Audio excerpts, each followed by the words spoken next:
Bieber. That's exactly it. Exactly. Amazing. Yeah. That'll do it for your half-hour headlines. Let's switch gears now and go back in time to Seahawks 49ers nail-biters. These two teams are typically good and entertaining. Week 17, 2019, Dre Greenlaw tackles Jacob Hollister 1-yard line. 10 seconds remaining to secure the 49ers victory in Seattle. They hold on to clinch the number 1 seed with a win and routes to a Super Bowl appearance. That's how big that stop at the goal line was. Now in 2019, Week 10, let's go here. Last season's matchup in Santa Clara went overtime. Greenlaw picks off Russell Wilson. However, the Niners failed to score and give the Seahawks another chance. Okay, so 4 seconds left. Jason Myers drains that 42-yard field goal for the win. Wilson hyped. Of course, the loss was the Niners' first of the 2019 season. Not exactly Montana to Dwight Clark in 2018, Week 15, when you had Nick Mullins to Garrett Selleck. 41-yarder. Mullins 20 of 29, 275 and a TD. Game goes to overtime, tied at 23 in overtime. Robbie Gould, as good as gold. Niners win, snapping a then 10-game losing streak to the Seahawks. When I grow up, I want to be like you. The Seahawks made a move to bolster their lackluster pass rush by bringing in veteran defensive end Carlos Dunlap.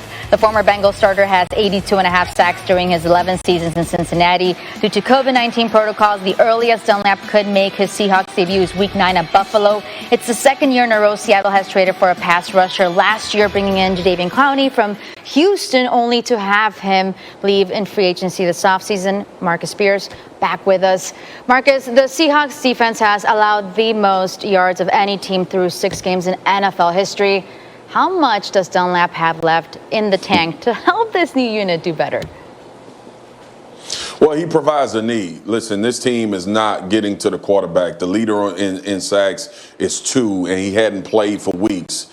And that would be Jamal Adams-Perez. So when you look at what they needed in addressing a possible playoff run in a Super Bowl contention, they didn't have anybody getting pressure on the quarterback. Carlos Dunlap had 9 sacks last year in Cincinnati. He has 11 pressures so far this year. And it may not show up as sacks, Tony, but the bottom line is this. They could not get Kyler Murray off of his spot. They could not make quarterbacks play uncomfortable in the passing game. So Carlos Dunlap should provide that. He won't fix all of the L's of the Seattle Seahawks defense, but when you think about how effective pass rush can be as far as making quarterbacks get uncomfortable, he could affect the back end and how long they have to cover, which makes a major difference in when you're trying to pursue a Super Bowl. It's similar to when the Kansas City Chiefs signed Terrell Suggs last year. They just want people that can get quarterbacks off the spot. Look, Russ threw 3 picks in the Arizona game. I don't think Russ is going to have another 3-pick game.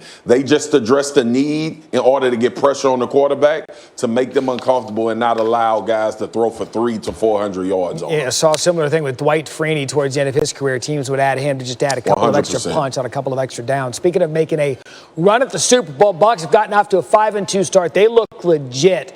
And I want you to take a listen to how Gronk describes his connection with Tom Brady.